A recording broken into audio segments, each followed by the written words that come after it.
vamos allá, ¿de acuerdo? Vamos a empezar por aquí.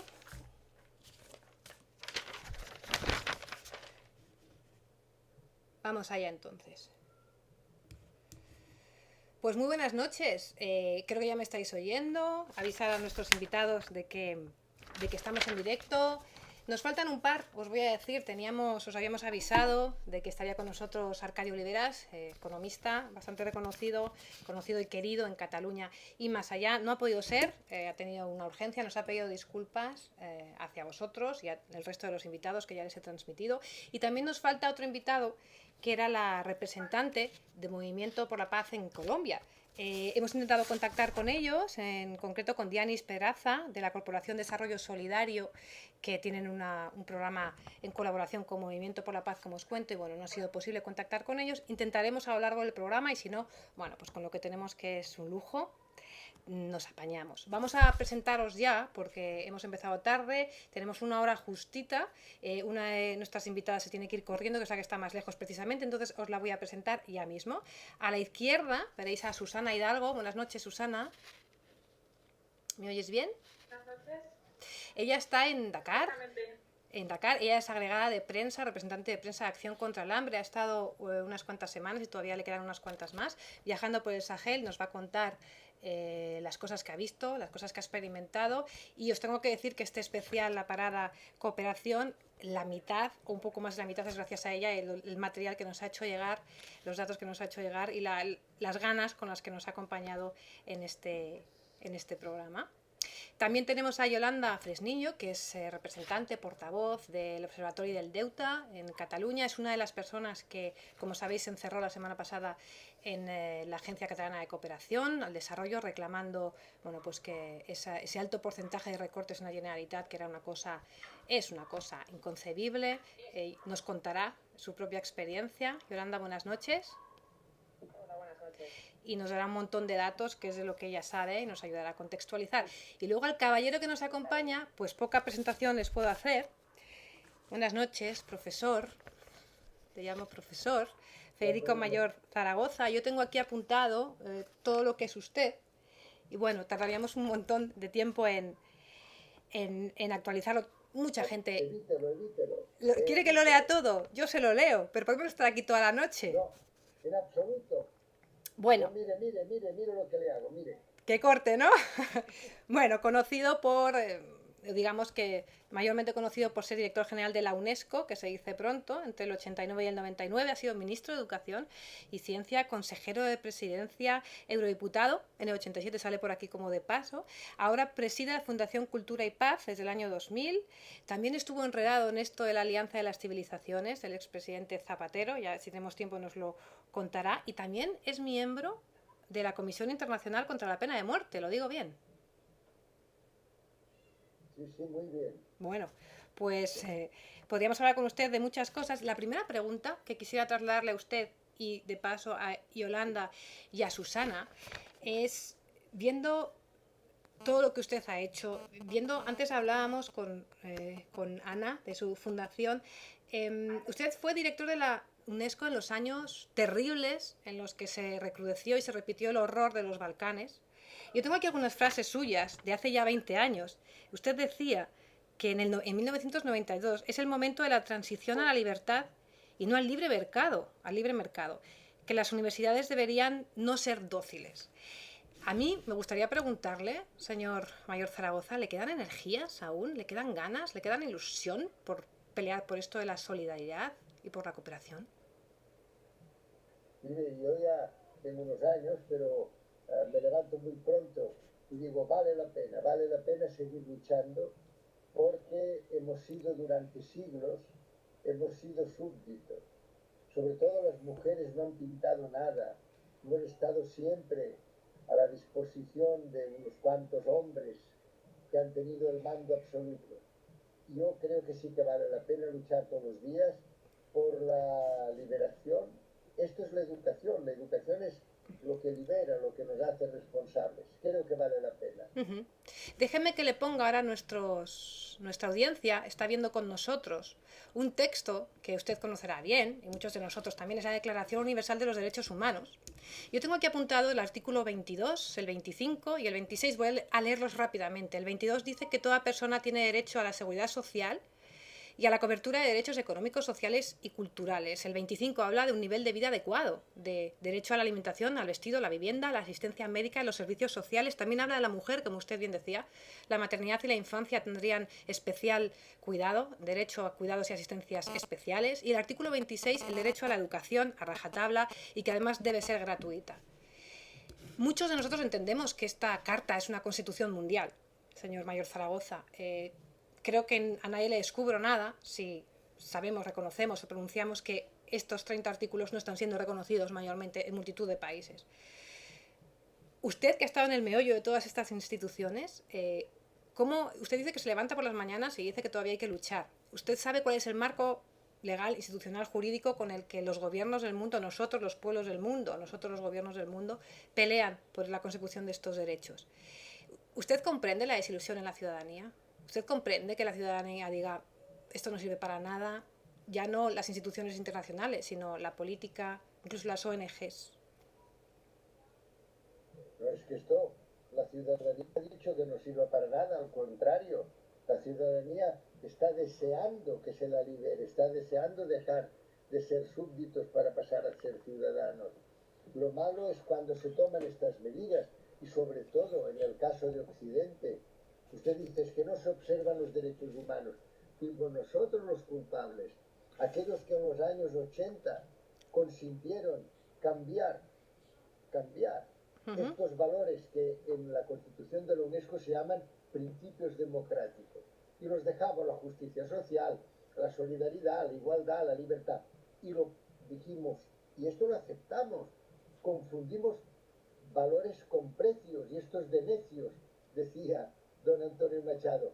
Y lo que es cierto es que dejamos la justicia social, todo eso, y dijimos, aceptamos el mercado, aceptamos las pautas mercantiles. Fue horrible. Esto fue precisamente cuando era un momento de gran esperanza. Yo recuerdo aquellos años, era maravilloso. Se hundía el imperio soviético, se hundía en Sudáfrica, gracias a Nelson Mandela, el racismo, se llegaba a una paz en Mozambique, se llegaba a la paz en El Salvador, se empezaba el proceso de paz en Guatemala. Era un momento maravilloso.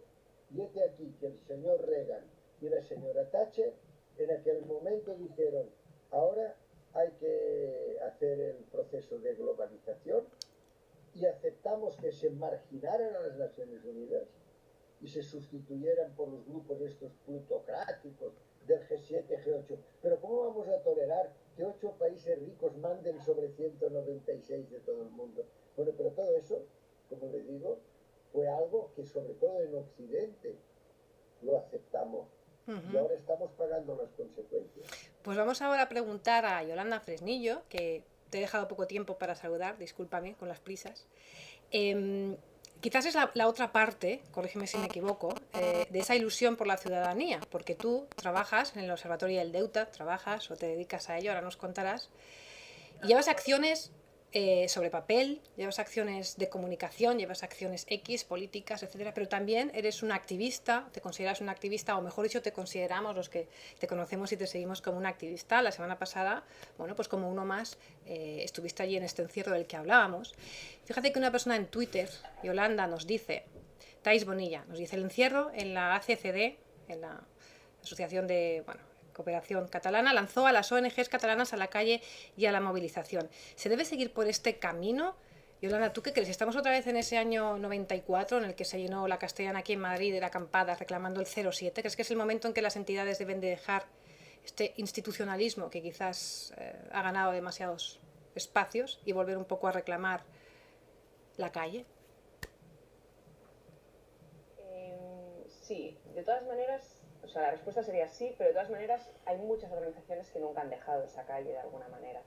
Es decir, hay muchas organizaciones que durante los años 2000, 2001, 2002, 2003 estuvieron en las movilizaciones contra la deuda externa, contra el Banco Mundial, contra la Unión Europea, aquello que se llamó la antiglobalización, el movimiento antiglobalización, pues muchas ONGs estuvieron detrás de eso. Cuando ha habido movilizaciones en el 2005 a raíz de la cumbre del G8 para denunciar precisamente lo que decía Federico Mayor Zaragoza sobre ese poder que se aglutina en el G8 y reclamando más políticas de cooperación al desarrollo y más políticas contra la deuda externa, eran las ONGs las que estaban en la calle. Sí que es verdad que tendencia hacia la institucionalización, hacia hacer más proyectos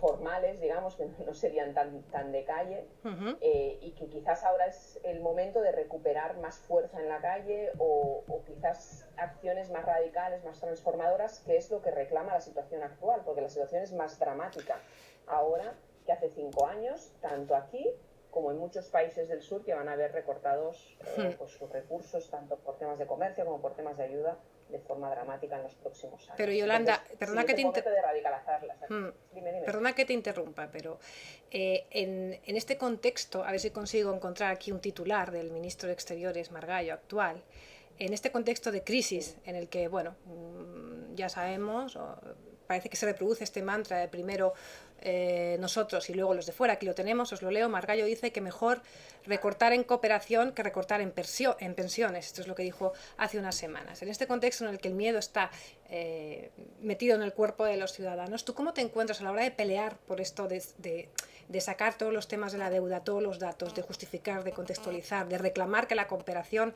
es la solución? Si me permites, antes de que me contestes, vamos a escuchar a Cecilia Carballo, que estuvo hace poco en el Senado, la semana pasada, como representante de la Federación Española de ONGs, y hablaba precisamente antes de los senadores, hablaba de esto. Vamos a escuchar 10 segundos. Respecto a la primera cuestión, el porqué de la cooperación hoy, yo creo que hay que partir de una premisa fundamental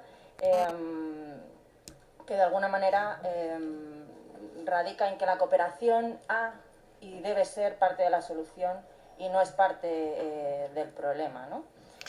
Bueno, pues esta era la reflexión, la petición de Cecilia en el Senado, delante de los representantes de la Cámara Alta. La pregunta para ti, Yolanda, es, ¿y esto en la calle cómo se percibe? ¿Realmente te dicen, bueno, no es el momento o todavía hay cierta sensibilidad? En la calle con un titular es muy difícil, pero en cuanto tienes 5 minutos y si tienes media hora, pues la verdad es que nosotros estamos haciendo más charlas que nunca, estamos haciendo más debates que nunca, hablando con la gente y la verdad es que ese primero nosotros antes que los de fuera, una vez has hablado 5 minutos ya no es tan seguro. La gente enseguida entiende que no es nosotros o los de fuera, sino el 1% versus el 99%, digamos, ese eslogan del Occupy Wall Street, que es verdad, es decir, los recursos se redistribuyen o se concentran de una manera o de otra, y ahora mismo se están concentrando hacia ese polo de riqueza, hacia ese 1%. Y lo que estamos pidiendo nosotros es que esos recursos se redistribuyan hacia los que menos tienen, tanto aquí como en los países del sur. Y la segunda cosa es, y sobre todo alrededor de nuestro trabajo en temas de deuda externa, es poder explicarle a la gente, para eso ya necesitas un poco más de 5 minutos, media hora, una horita es más adecuado, pero es explicarle a la gente que lo que nos está pasando aquí es causa de un sistema económico, que es el sistema capitalista, y que esta crisis de la deuda en Europa ha pasado antes en los países del sur, ha pasado antes en América Latina, en África y en Asia, que las medidas que nos están aplicando aquí de ajuste se han aplicado antes en esos países a raíz del mismo tipo de crisis, con sus diferencias, y cada crisis tiene sus especificidades, pero en realidad hay muchas cuestiones comunes con la crisis de Argentina, la de Ecuador, o incluso la crisis en Zimbabue, en Zambia o en Indonesia, y que por lo tanto somos víctimas de alguna manera de un mismo proceso, y que lo que tenemos que hacer para solucionar no es luchar nosotros contra los del sur o luchar por unos mismos recursos, sino conjuntamente abordar esos problemas que nos afectan de forma más o menos igual, ahora sí, tanto a ellos como a nosotros.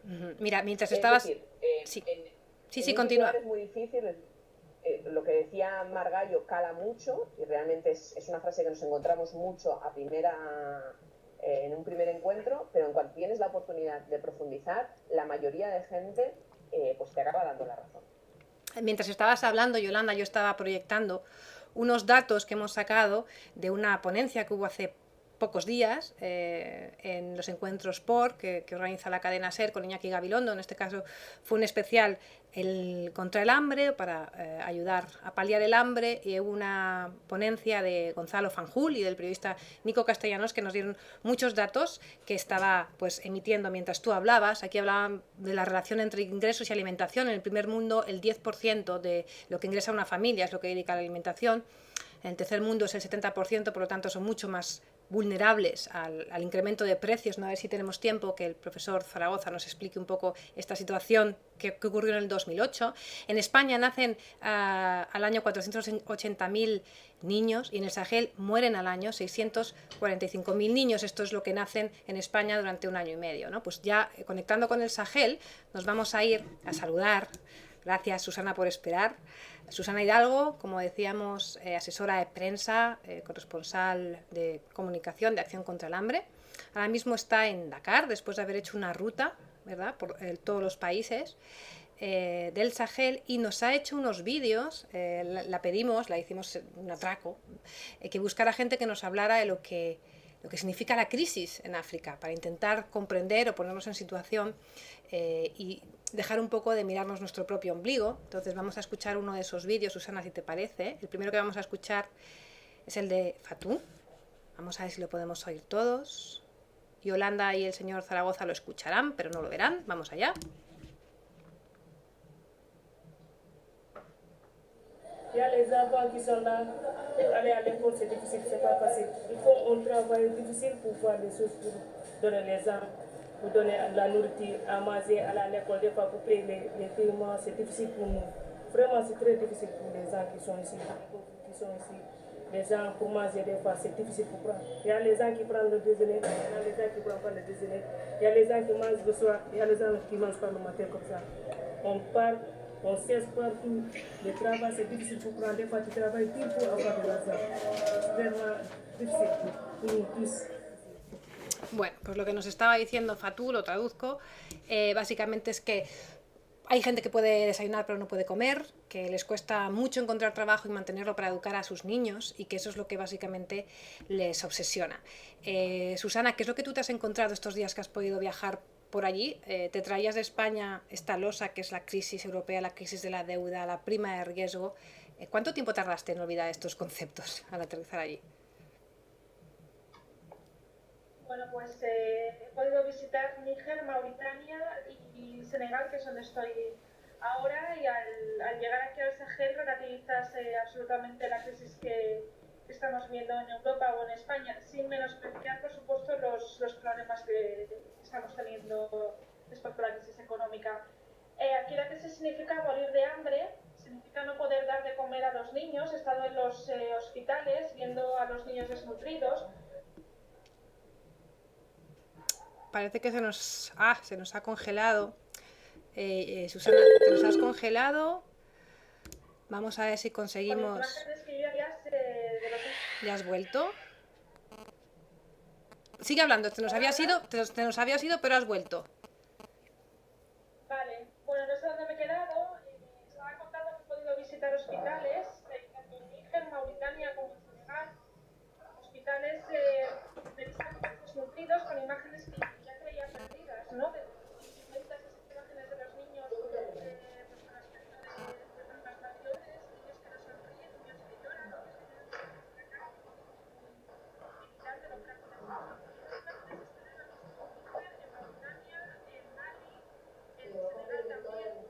Tienes que acércate un poquito más, Susana, porque creo que estamos escuchándote un poco mal. Sí, ahora mejor. ¿Nos decías? Ahora mejor. Creo que hemos llegado a contactar con Colombia. Si nos estáis escuchando, estamos en directo ya. Entonces está hablando una compañera desde Dakar. Si podemos mantener silencio y ahora hablamos con vosotros, os lo agradezco. ¿Os vemos? A ver si podemos hablar con vosotros en un minuto. Disculpa, Susana. ¿Nos decías? A ver si puedes recuperar un poco. Sí, nada, hablaba de la situación del Los únicos alimentos que pueden tomar son los mismos que toman los adultos, es decir, la comida basada solamente en cereal, en arroz, en mijo, no hay leche, no hay fruta, no hay comida, no hay verdura. Y simplemente quería decir que la crisis aquí es una crisis muy dura, donde los niños están muriendo de hambre, donde las familias tienen que emigrar para buscar poder dar de comer a esos pequeños, con mujeres que se han quedado solas porque los maridos han tenido que emigrar de las capitales para buscar trabajo. Bueno, estamos viendo estas imágenes, Susana, que también has grabado tú, tanto en Níger como en Mauritania, como en Senegal. No te oímos muy bien, pero bueno, podemos ver estas imágenes.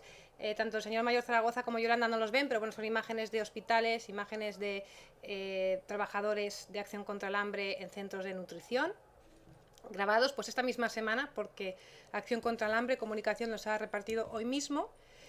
Vamos a saludar, ya que te tenemos. No sé si Dianis Peraza, ¿nos escuchas bien? Sí, perfecto. Perfecto. Pues hemos conseguido contactar contigo ahora mismo y gracias a ti estamos conectados en 3 continentes, desde Colombia, Cartagena, con Dakar, África, con Susana, y aquí en España pues te presento, estamos con Yolanda Fresnillo del Observatorio de la Deuda y estamos con el profesor Federico Mayor Zaragoza, que supongo conocerás. ¿Sí? ¿Tú nos oyes bien? Perfecto. Vale, perfecto. Vale, pues te voy a presentar rápidamente. Tengo aquí apuntado, es Dianis Peraza, responsable de coordinación del desarrollo solidario, que tenéis un programa trabajando ahí en Cartagena con Movimiento por la Paz. Y os hemos querido invitar, Sí, claro. Para que nos contéis un poco. Ahora vamos a entrar la relación entre estos recortes, que bueno, en todos los países, y esta noche específicamente hablamos de los recortes que se han perpetrado, bueno, que se han hecho en los presupuestos generales del Estado en España, recortes a la ayuda a la cooperación. Entonces estás conectado casualmente en el momento exacto en el que íbamos a contactar, que íbamos a entrar en este tema. Voy a emitir, no me ha dado tiempo a explicarte a ti, Yanis, pero vamos a poner unas imágenes que tú no verás, pero yo las explico, las va a ver nuestra audiencia. Esto es un gráfico que le hemos robado a Gonzalo Fanjul de su blog En El País, que lo titula Fue hermoso mientras duró. Precisamente habla de los millones asignados a la cooperación al desarrollo. En España se ve perfectamente como en el 2006-2007 rozábamos casi los 5.000 millones de euros para ir bajando paulatinamente y en el 2012 dejar la cifra o la cantidad a menos de 1/3 de esa cantidad. Quería pedirle al señor Mayor Zaragoza, que hace tiempo que no habla, igual se nos está aburriendo un poco, ¿cuál es esta valoración? No me estoy aburriendo, no me estoy aburriendo nada. Lo escucha bien, nos escucha bien. Estoy encantado. Más nosotras, de tenerle con nosotros. Le quería pedir una primera valoración a estos recortes. Hace poco escuché una frase que es una matemática sencilla, ¿no? Que decían, vamos a ver, si el Producto Internacional, el PIB, se reduce por el tema de la crisis, no hacía falta recortar los millones asignados al desarrollo, no hacía falta, mejor dicho, recortar el porcentaje, porque de por sí, en números absolutos, baja, evidentemente, y Yolanda estará de acuerdo, supongo. Entonces, ¿cuál es la necesidad? Hay países, la coordinadora de ONGs ha publicado un escrito hace poco, hay países como Irlanda, que ha sido rescatada y, sin embargo, mantiene el porcentaje de ayuda al desarrollo. Hay países del este de Europa, como Rumanía, como Letonia, etcétera, que teniendo menor desarrollo, el porcentaje asignado a la cooperación es mayor. Usted, señor Zaragoza, ¿cómo valora esto? ¿Entiende que hay voluntad política en esto, o simplemente es la escapada que nos decía Margallo, que es mejor proteger las pensiones, si es que aún es posible, antes que dedicarlo a la ayuda al desarrollo? Una primera reflexión, le pido. No, yo no puedo estar de acuerdo en ningún recorte que afecte ni a la salud, a la educación, a la ciencia o a la cooperación. Porque la cooperación es la expresión de la solidaridad. Y a mí me parece que mientras no nos sintamos todos ciudadanos del mundo, mientras no nos sintamos realmente solidarios, será siempre una vida solo reflejada en nosotros, en nuestros problemas. Y Occidente, no cabe duda que ahora está atravesando por muchos problemas, pero si comparamos nuestra situación con la de muchos países donde la gente muere de hambre, y esto yo lo he visto, y por tanto lo digo. Entonces tenemos que decir, no, hay que apreciar más lo que tenemos y hay que saber tender la mano.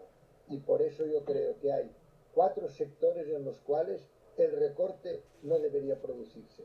Además me sorprende que se reduzca por unos miles de millones cuando después resulta que solo un banco tiene un agujero sin que hasta ahora haya habido al menos ya un proceso de punitivo para los que han actuado de esta manera, y entonces resulta que tienen agujeros mucho mayores, pero para encontrar una cantidad que nos permitiera seguir siendo uno de los campeones en la cooperación al desarrollo, yo realmente creo que se ha hecho mal, se han aceptado fechas demasiado perentorias, porque hay que devolver todo el déficit para el año 2013, ¿por qué?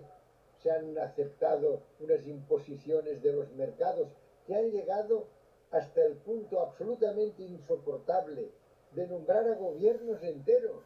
En Grecia, la cuna de la democracia, el gobierno lo han nombrado los mercados, en Italia lo han nombrado. Mire, todo eso yo realmente creo que, y lo digo con toda sinceridad, que debe ser rechazado por la ciudadanía, tanto nacional como internacional, y que tenemos, antes yo creo que lo decía muy bien Yolanda, pues tenemos que sabernos expresar, no solo en la calle. Yo encuentro que ahora tenemos un medio, que es este que estamos utilizando, por cierto, bajo la magnífica batuta de doña Merche. Vaya, gracias, profesor. Tenemos que procurar llegar a la gente a través del ciberespacio. Es decir, que a mí me parece muy bien la ocupación de la Puerta del Sol, pero me parece todavía mejor la ocupación progresiva de esta maravilla que hoy tenemos, que es la posibilidad de expresarnos libremente a través de las nuevas tecnologías. Bueno, pues ya que habla tanto de las nuevas tecnologías, usted es un enamorado, sabemos que tiene buenas amistades con la Fundación Cibervoluntarios, con Yolanda Rueda, precisamente, que lleva bastantes años peleando por esto también. Lo sé. Lo sé. Voy a pasar a Yolanda. Usted sabe muchas cosas, ¿eh? Bueno, lo que puedo me entero. Y lo que no pregunto. Vamos a pasar a Yolanda, porque yo quería intentar con ella todo esto que nos decía el profesor Yolanda, de que la ciudadanía debe reclamar, que debe ya no solo sorprenderse, sino discutir y exigir temas como que no se devuelva el déficit en el 2013, etcétera, etcétera. Esto por ponerte un ejemplo. Ahora mismo los que nos están mirando una comparativa, yo te la leo, Yolanda, de los porcentajes en la reducción presupuestaria ministerio por ministerio en estos presupuestos del 2012. Llama mucho la atención, y lo tenemos remarcado en rojo, el porcentaje más alto precisamente es el del Ministerio de Asuntos Exteriores y de Cooperación, que es un 54,4% de reducción de presupuesto, frente a pues el siguiente le seguiría Ministerio de Fomento, y el que menos, Economía y Competitividad, el que menos Justicia, y el que menos de todos es el Ministerio de la Presidencia. Podríamos hablar mucho de este tema. Hay otra comparativa que es por partidas ya no por porcentajes, sino por partidas. Y te voy leyendo a la vez que nuestra audiencia lo puede ver. ¿Me escuchas bien, verdad, Yolanda? Sí, vale. Perfectamente. Pues mira, por partidas, digamos que la Agencia Española de la Cooperación no es la que tiene mayor recorte.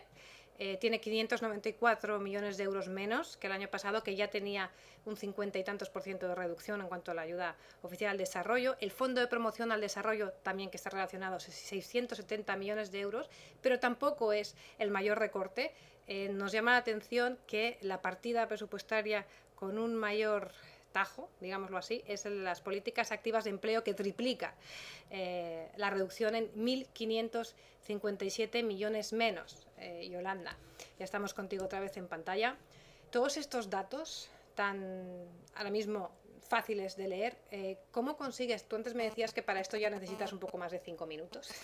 Yo te voy a pedir que, bueno, ya que lo has hecho muchas veces, intentes contárnoslo a nosotros. ¿Tú cómo te plantas ante un grupo de gente con estos datos y les convences? Aparte de que esta cifra, bueno, en las políticas activas de empleo ya llama la atención por sí sola. ¿Cómo explicas que esto es inaceptable, que la cantidad bruta, la cantidad absoluta de estos millones? Porque el otro día tú me dabas un dato que a mí me llamó mucho la atención, ¿no? Que es la reducción en Cataluña, dime si lo digo mal, la reducción de este año de ayuda oficial al desarrollo en Cataluña corresponde a lo que se ha gastado, no, es menos que lo que se ha gastado el mes pasado la Generalitat en licencias a Microsoft. Esto es así, o sea, hay datos que son irrefutables, ¿verdad? ¿Cómo puedes manejar estos datos? Bueno, la deuda de la Generalitat a las ONGs es de 10 millones y lo que se gastó el mes pasado la Generalitat en licencias a Microsoft son 23 millones. ¿Y esto cómo lo explica? Cuando ves las cifras te das cuenta, pues por la falta de voluntad política, básicamente. Es decir, cuando ves las cifras te das cuenta clarísimamente de lo que decía el profesor Mayor Zaragoza, que lo que falta aquí es voluntad política. Si hay 24.000 millones de euros para dar a Bankia, ¿cómo no va a haber 10 millones, o 20, o 50, o 200 para la cooperación, o para la sanidad, o para la educación? El problema es que la gente que está en el poder responde a los intereses del mercado y responde a pagar la deuda y a salvar a los bancos antes que a cubrir las necesidades de la población. Y lo que hay que cambiar es eso. Lo que hay que cambiar no es poner más dinero simplemente a cooperación, lo que hay que cambiar es la rueda de prioridades políticas y de voluntad y las voluntades políticas. Y para eso hay que hacer presión en internet, en la calle, en las elecciones y en todos los flancos posibles. Mira, te ¿no? interrumpo para leerte un tuit, Yolanda, de Thais Bonilla, de nuevo, que nos dice: ¿por qué ya no se ve como algo necesario? ¿Es solo causa de la crisis o algo más? Recuerda como yo, debe tener mi edad más o menos, la campaña del 07 en el 94. Digamos que está preguntando más allá de las instituciones, sino la ciudadanía, ¿por qué no lo considera necesario? ¿O a ti te ocurre como al profesor que sí que lo considera necesario? Sí, claro, yo lo considero súper necesario, no solo a nivel de cantidad, yo quiero que quede claro que no se trata solo de reclamar unos millones aquí o unos millones allá, se trata de reclamar una serie de políticas que beneficien a los países del sur. Yo estaría de acuerdo, por ejemplo, en recortar la cooperación si el resto de políticas que hace el gobierno español fuesen en favor de los países del sur, las políticas comerciales, eso haría muchísimo más bien que toda la cooperación. Es decir, si las políticas de cancelación de deuda, comerciales, de apoyo a la empresa, de cambio climático, fuesen en favor de los países del sur, no haría falta tanta cooperación. Es decir, no es solo una cuestión de flujos financieros y de dinero. Pero que sí que es verdad, y aquí las ONGs tenemos que aceptar la autocrítica de alguna manera, o hacernos la autocrítica, que durante este tiempo, sobre todo en los últimos 5 o 6 años, hemos perdido mucha presencia en medios de comunicación, en la calle. La gente se ha olvidado del tema de la deuda de los países del sur, de la cooperación. Ese tema no estaba en la agenda porque nosotros íbamos haciendo nuestro trabajo, porque esos presupuestos están más o menos asegurados, porque estaban comprometidos, y de alguna manera tenemos que recuperar desde las ONGs el apoyo de la ciudadanía, y eso es un trabajo pendiente que tenemos que hacer, y que hace ya 2 o 3 años que estamos trabajando para ello. Nos estamos reuniendo, estamos haciendo jornadas para ver cómo vincular la crisis de aquí con la crisis en el sur, y cómo recuperar ese apoyo social. Es decir, la cooperación deja de ser una prioridad para los gobiernos porque también deja de ser una prioridad para buena parte de la ciudadanía. Vale, voy a hacerte aquí... de eso, por ejemplo, en Cataluña... ¿Sí? ¿Puedo hacer Sí. Dime. Un dato. En Cataluña hace 2 años, antes de que entrara Convergencia y Unión, el gobierno anterior hizo una encuesta a la ciudadanía y ya había empezado la crisis, ya hacía 2 años que estábamos en crisis, y el 80% de la ciudadanía encuestada seguía pensando que la cooperación era necesaria. Es decir, a pesar de esa pérdida de apoyo, aún hay una parte muy importante de la población que sigue apoyando la causa de la cooperación. Ajá. Bueno, pues ya que has citado tú la autocrítica, Yolanda, ahora mismo estamos viendo un tuit de Enrique Égica que pregunta, conectando nuestro tema con la actualidad de hoy, ¿qué opinan? Imagino que se refieren a vosotros. ¿Qué opinan del presidente de Cruz Roja Española, Juan Manuel Suárez del Toro, imputado en el caso Bankia? Es uno de los 33 imputados, no por su relación con Cruz Roja, sino por ser presidente de Caja de Ahorros de Canarias. ¿Alivia el dolor humano jugando a ser banquero? Pregunta. Bueno, digamos que la duda que nos traslada es esas supuestas incompatibilidades entre el trabajo en una entidad de ayuda al desarrollo o del tercer sector con la banca, ¿no? Con esa entrega a los mercados de la que nos hablaba el señor Mayor Zaragoza. No sé si usted, profesor, quiere pronunciarse sobre esto, sobre esta relación que ciertos sectores de la ciudadanía pues, han encontrado extraña y querían trasladarles esta duda. No haría abstracción de momento porque siempre hay que ir con la presunción de inocencia, ¿verdad? Por tanto, yo haría abstracción de los nombres que se han citado.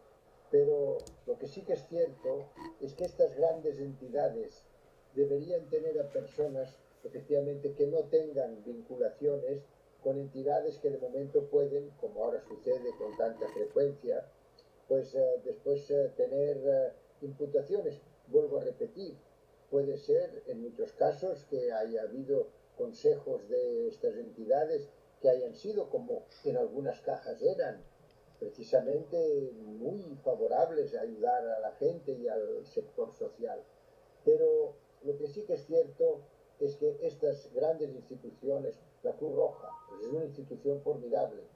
Yo creo sinceramente, y por eso quiero hacer una abstracción, yo creo que se puede en determinadas instituciones y en determinados momentos tener esta participación siempre que haya una gran transparencia personal. Es mejor que no exista esta vinculación, pero puede existir y puede ser una relación transparente que no tenga ningún efecto punitivo. Vuelvo a repetirlo porque creo que es muy importante. Está Manos Unidas, está Cáritas, están un montón de estas, está Intermón Oxfam.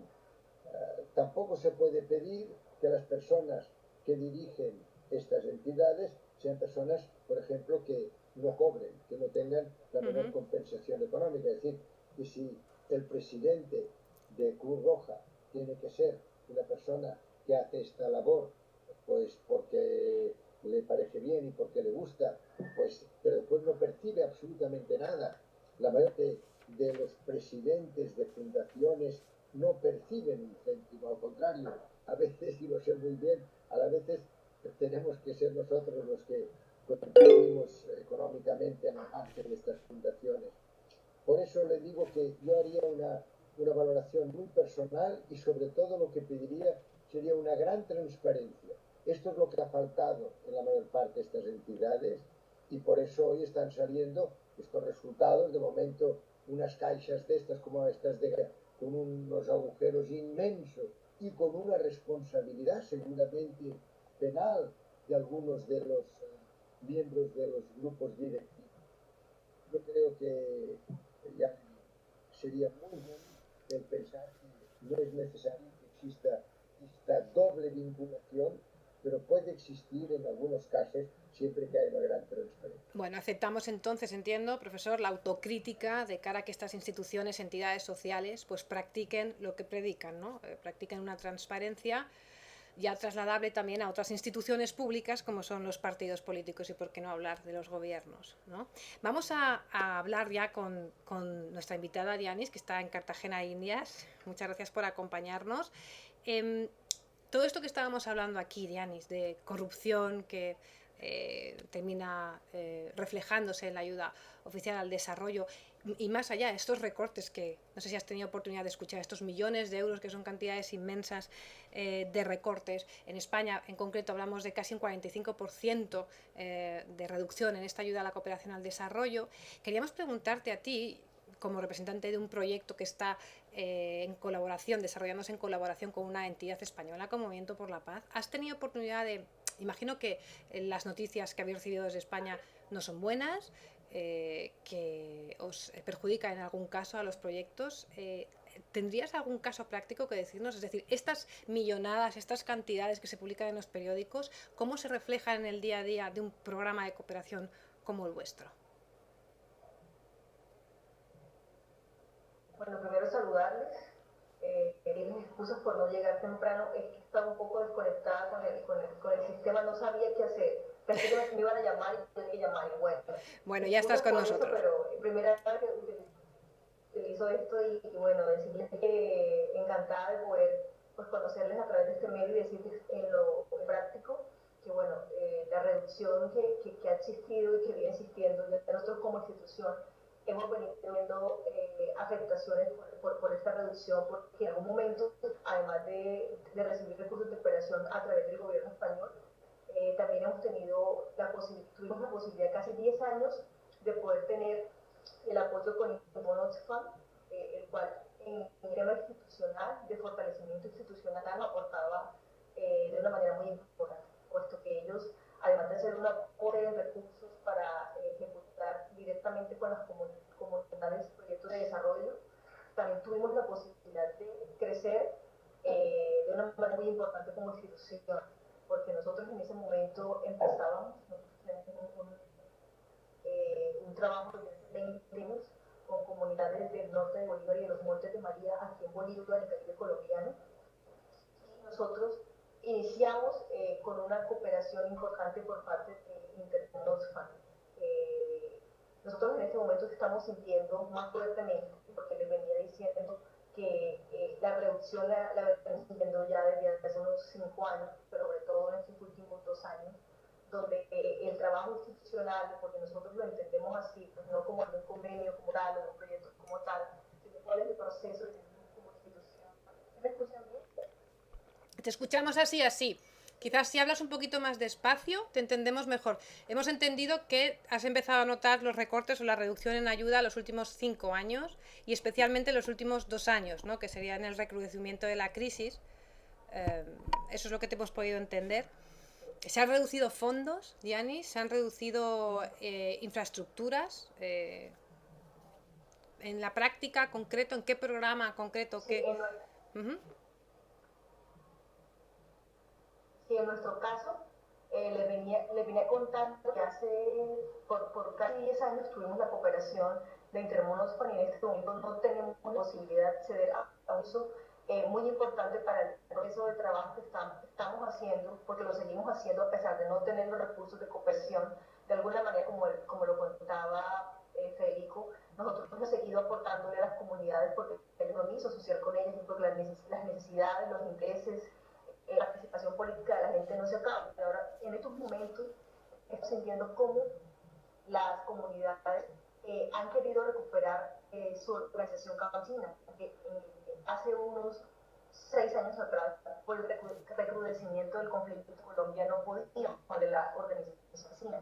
En estos momentos que la gente está recuperando la confianza y está tomando otra vez la fuerza, nos vemos en una situación de contexto donde los fondos de cooperación en algunos casos ya ni siquiera existen y en otros casos han sido reducidos, como es el caso de lo que estamos viviendo en este momento, a través de un convenio que ustedes saben estamos teniendo con el Movimiento por la Paz, además con otras copartes como el colectivo de comunicación LISA y nosotros como CDS. Y lo que estamos mirando aquí es un proyecto que viene con un proceso de 3 años, luego tuvimos una ruta de 4 años más, estamos hablando de 7 años de proceso que termina en el 2015, pero que nosotros sabemos que ahí no para, ¿no? Que se necesita seguir fortaleciendo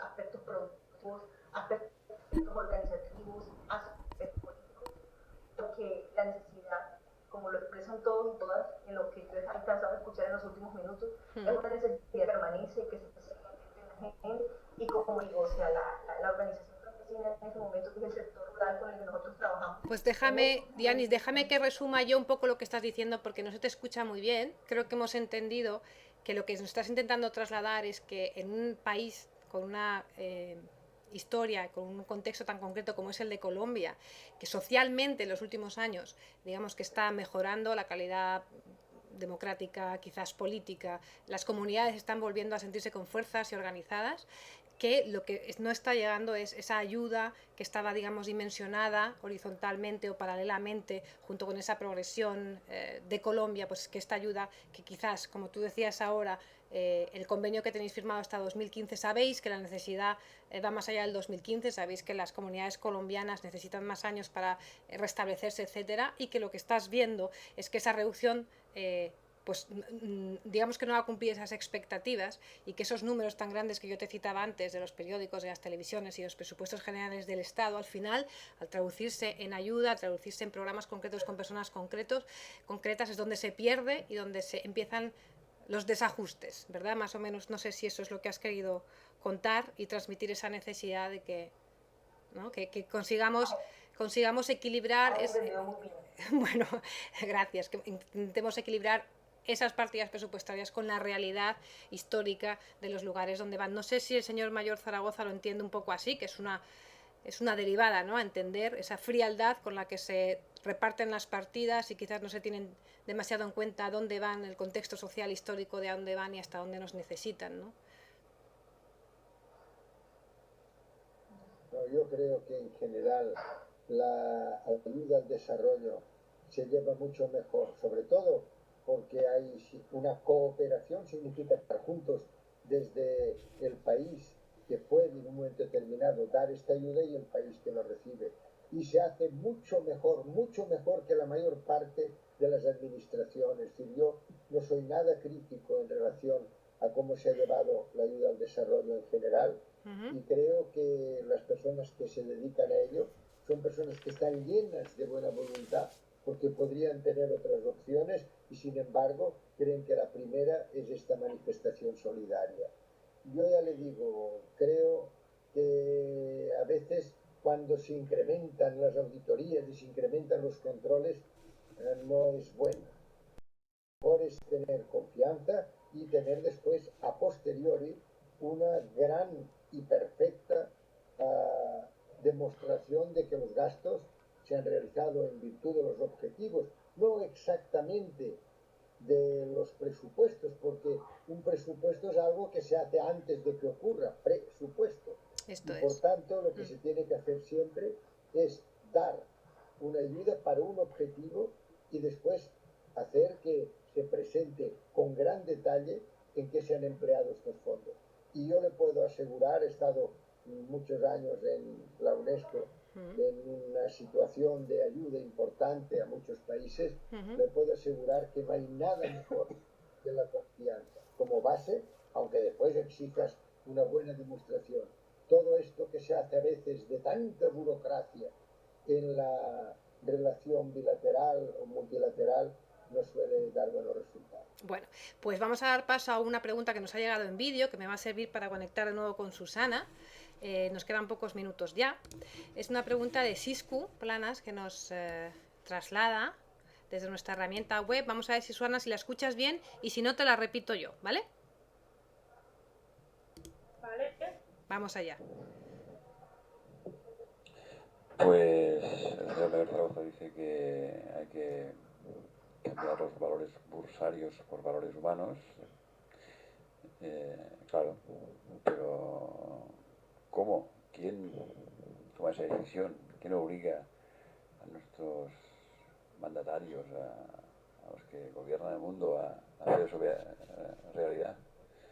Porque no parece que haya mucho coraje para hacerlo. Bueno, pues es una pregunta que no está destinada para alguien que esté en el terreno, Susana, pero me sirve para tu última intervención. Es una pregunta un poco de conciencia, es que es un poco el motivo por el que hemos organizado este especial, ¿no? Es decir, sí, el señor Mayor Zaragoza, decía Siscu, habla de olvidar los valores bursátiles, volver a la solidaridad, que parece tan obvio, tan natural, pero dice Siscu, ¿cómo? O sea, ¿cómo hacemos, ya no nosotros, que estemos más o menos concienciados, sino la clase política, que es al final quien maneja los hilos, ¿no? Y aquí, antes de que me contestes, otra pregunta que nos llega de María Sande, que es compañera de Solidaridad Internacional, pregunta qué rol al futuro se espera en las ONGs europeas en el cambio del paradigma sobre el desarrollo en curso. Bueno, es una pregunta muy concreta, pero yo a ti te la reduzco a, tú estando desde allí, Susana, ¿cómo ves ese trabajo que estás haciendo, en tu caso agregada de prensa, a futuro? Es decir, en este contexto en el que, bueno, decía el señor Zaragoza que la ciudadanía sigue reclamando, y Yolanda también, que sigue reclamando la ayuda al desarrollo.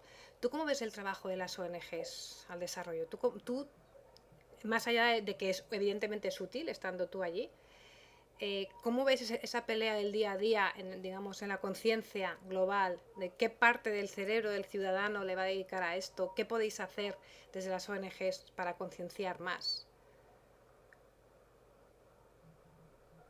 Bueno, yo quería decir varias cosas. Episodios como lo que estábamos comentando de la imputación del presidente de Cruz Roja no deben empañar el trabajo diario que sí que hacen las ONGs. Y quería lanzar un mensaje positivo porque a pesar del drama que se está, por ejemplo, aquí en el Sahel, donde como la cosecha no sea buena, la situación aquí para más de 18 millones de personas va a ser realmente dramática, sí que poco a poco se están consiguiendo cosas. Aquí además Acción contra el Hambre, está UNICEF, está Cruz Roja, están las agencias de Naciones Unidas y se están consiguiendo cosas. Se están consiguiendo bajar poquito a poco los índices. Y yo sé que quiero trasladar a la ciudadanía que sí que sirve que apoyemos a la cooperación. Si constantemente se está lanzando un mensaje de relacionar a las ONGs, pues eso, informaciones, etcétera, y que la gente piense que no sirve para nada, yo creo que tampoco ese puede ser el camino, porque sí que sirve. Y a mí también me consuela pensar que a pesar de la crisis, en general las ONGs no han perdido socios, o a lo mejor un socio que pasa mucho, ¿no? Llama y dice, mira, yo no puedo poner la cantidad que ponía antes, pero no quiero darme de baja. Y dice que va a poner un poquito menos. O sea que yo sé que creo que la ciudadanía sigue siendo solidaria y además que esa solidaridad es necesaria. Pues muchas gracias, Susana. Gracias por estar desde donde estás, que en 4 minutitos ya cierran ese edificio. Gracias por todo tu trabajo. Nos vemos cuando vuelvas porque te quedan todavía unas semanitas por allí. Gracias por todos tus testimonios y tu trabajo. Ahora viene aquí nada, y que no olvidemos al Sahel, que ahora viene lo peor, los meses de agosto, bueno, julio, agosto, septiembre, insisto, con 1 millón de niños, bueno, con riesgo de hambre si no se pone solución, y no es un problema solamente de sequía, sino también de relación con el precio de alimentos. Estupendo, Susana, pues seguiremos. También tenemos la web de Acción contra el Hambre para seguir todas las actualizaciones de lo que hacéis, cómo y por qué lo hacéis. Dianis, te voy a despedir ya. Muchas gracias por acompañarnos desde Cartagena. Un placer conocerte y estamos en contacto. Felicidades por tu trabajo también. Un gusto para mí también. Bien, Yolanda, también nos queda poco tiempo. Gracias por estar, gracias por ese activismo. Gracias por darnos tantos datos y también dados y por esa pedagogía que os empeñáis en hacer en el Observatorio del Deuta y en todo lo que haces para explicarnos, para convencernos a los todavía no convencidos y para que sigamos peleando por esto de la cooperación. Muy bien, bueno, seguimos en Twitter, por eso. Sí, tú eres una vendida al Twitter. Y el señor Mayor Zaragoza viene muy bien lo que dices, porque le voy a dedicar una despedida muy especial y cariñosa, porque estos días se ha hecho una cuenta de Twitter y la está manejando muy bien. Me temo que va a ser bastante seguida. Y le voy a pedir un favor también, y es que usted sabe, hemos tenido aquí en la parada a Carlos Villarejo, hemos tenido también a Arcadio Oliveras. Yo les llamo los sabios, y usted incluyo en esta bolsa, ¿no? Los sabios que tendrían que venir muy a menudo a contarnos y hablar directamente con la gente y explicar conceptos fáciles y sencillos. Y les intento convencer de que utilicen esto de las redes sociales, que no me tengan miedo. Me ha hecho mucha gracia y me ha alegrado bastante ver que usted se lo ha hecho, así que ya enredaremos usted y yo para convencer a los que todavía no quieren, que dicen, bueno, es que esto yo no lo entiendo muy bien, etcétera, etcétera. Dígame en 30 segundos, ¿qué le diría usted a Villarejo? ¿Qué le diría usted a Arcadi? ¿Qué le diría usted a todas estas personas que tienen tanto que contar y que todavía no se animan a manejar esto del ciberespacio, como usted dice? Pues mire, yo les diría que miraran a estas 3 mujeres maravillosas que tenemos aquí, que miraran a Holanda, que miraran a Susana, que miraran a Dianis y que la miraran a usted. No hay mejor convencimiento que el ejemplo. Al ver lo que están haciendo, lo que nos decía ahora mismo Susana, esto es lo importante, esto es lo que convence, porque uno se da cuenta de que no hay nada como la solidaridad para la igual dignidad de todos los seres humanos. Bueno, pues con esa frase nos quedamos, profesor. No hay como la solidaridad para reclamar dignidad en los seres humanos. Muchas gracias por estar con nosotros y me temo que repetirá si continuamos. Encantado. Bueno, yo voy a aprovechar ya para despedirme de nuestra comunidad. Además, es el último programa de la temporada. Yo quería aprovechar, me queda poco tiempo, pero lo voy a hacer rápido. Voy a daros las gracias a todos los que habéis pasado por aquí. Sois 17 invitados que habéis decidido sentaros a hablar con el ciudadano, con el internauta, con el usuario de Twitter, de Facebook, con el que nos manda vídeos sin miedo. Quería agradeceros también a los políticos con nombres y apellidos que habéis estado con nosotros, a los que sí y a los que no, en algún caso, que nos habéis transmitido vuestras dudas sobre un formato participativo. Y bueno, unos días después habéis escrito en blogs ensalzando el Internet y la conectividad. Bueno, pues de todo se aprende, la coherencia también es importante entre lo que se piensa, se dice y se hace. Gracias. También a los medios de comunicación, a los editores que nos habéis acompañado, que habéis entendido que esto de la parada y esto que hacemos aquí no es competencia, sino que es complementariedad. Desde aquí mando un saludo también a La Nación en Argentina, ese diario que utilizó nuestra entrevista a Costas y Hijos de Syriza, sin pedirnos permiso, sin citarnos y sin contestar a nuestros requerimientos de, bueno, estaría bien que entre colegas nos reconociéramos el trabajo unos a otros. No siempre pasa, también se aprende de ahí. Y sobre todo quiero dar las gracias a los participantes. Más de 10.000 personas habéis visto nuestros vídeos de estos 7 programas, y ahora añadimos este 8º, durante estos 3 meses, en parte o en su totalidad, la habéis visto. Casi 100 personas habéis estado mandando preguntas a estos 17 invitados, poquitos en vídeo, esto tenemos que trabajarlo más vosotros y yo. Ahí estamos. Gracias por entender que las preguntas se constituyen con un sujeto, un verbo, un predicado, que es un qué, un quién, un cómo, cuándo, dónde, que esto lo podéis hacer vosotros perfectamente, que nosotros los periodistas lo que hacemos es ordenarlo y darle mayor impacto, pero sentiros parte de este proceso para nosotros ha sido muy importante, así que os lo agradecemos. Nada más que decir, volveremos, feliz verano.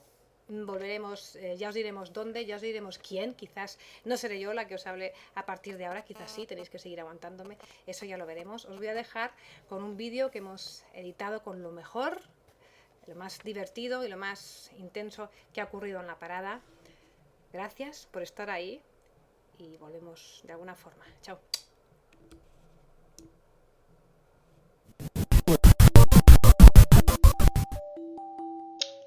Hola, buenas noches. No te oigo. ¿Por qué no te hablo?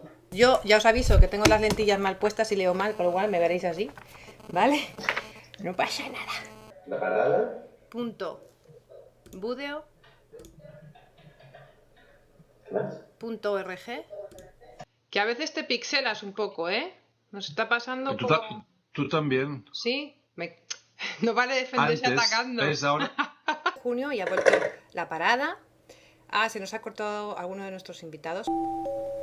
Pues hola, buenas noches, ¿me oís bien? Hoy sí que me oís bien. Son las 10:30. Ya estáis viendo al que es el invitado de hoy. Por fin empieza la parada. Hugo Morán es secretario federal de Ordenación del Territorio y Sostenibilidad del PSOE, es un miembro de la Ejecutiva. Vamos a ver si nos escuchan ya de nuevo. 15M Parrato, ¿me estáis escuchando?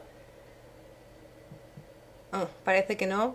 Especial Grecia, especial Europa. Entonces, bueno, en ese sentido, la parálisis total que sufre la política griega no se puede trasladar a la política española por esta razón, ¿no? Costas y Hijos, buenas noches. Costas.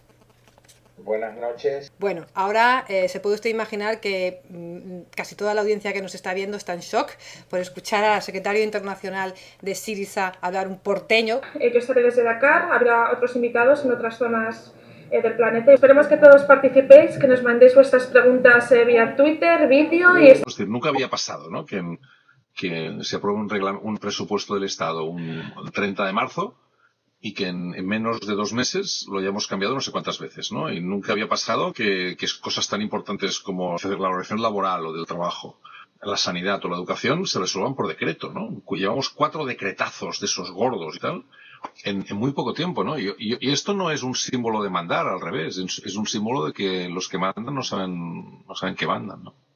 Como decía usted, preocupante. Pero que en el caso de Bankia haya este silencio, esta pasividad de la Fiscalía Anticorrupción y del Fiscal General del Estado, me parece una ofensa más al conjunto de la ciudadanía. Me gustaría pediros, si es que estáis ahí, ¿me escucháis? 15M Parrato. Sí, sí. Bien. pues queríamos pediros una valoración. Sí, como ya hemos explicado antes, que no es que vayamos solo a por rato, que en función de la reforma penal que se hizo en el 2010, que permite ir contra Consejo de Administración, contra sociedades enteras, pretendemos llegar hasta el final y con todos los responsables que haya. Costas, en ningún caso nada de lo que está diciendo implica una salida del euro. Déjeme que yo no hable más, sino que hable un ciudadano que le ha enviado una pregunta. ¿Qué pasaría si euro sale del euro, España sale del euro, Italia sale del euro? Pues aquí estamos de vuelta, 21 minutos de este excelente trabajo de Café Ambiet, os felicito. Ciertamente está claro que hay un montón de gente a la que no le interesa que exista, por eso este informe ha estado escondido y guardado durante 5 años.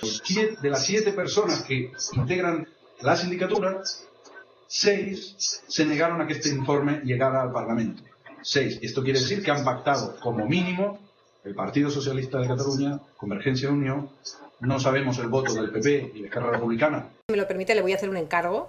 El próximo lunes, cuando tengan ejecutiva, ahí en Ferraz, hágame el favor de invitar a sus compañeros a que pasen por aquí, a este espacio o cualquier otro, y dígales pues, que aquí no nos comemos a nadie. La deuda que tiene la Generalitat con las ONGs es de unos 15 millones de euros. Solo el mes pasado la Generalitat de Cataluña pagó en licencias de software a Microsoft 23 millones de euros. La única manera de acabar con la política de Merkel es un golpe encima de la mesa de la ciudadanía europea. La mayor parte necesitan que un programa como el suyo nos dé la posibilidad a los ciudadanos de animar la disensión. Pues muchas gracias. Animar el de dejemos de estar sometidos. Es que no nos tenemos que callar. Por eso hace muy bien usted en animarnos a hablar. Things have come to a pretty pass. Our romance is growing flat. For you, like this and the other, while I go for this and that. Yo estoy agotada.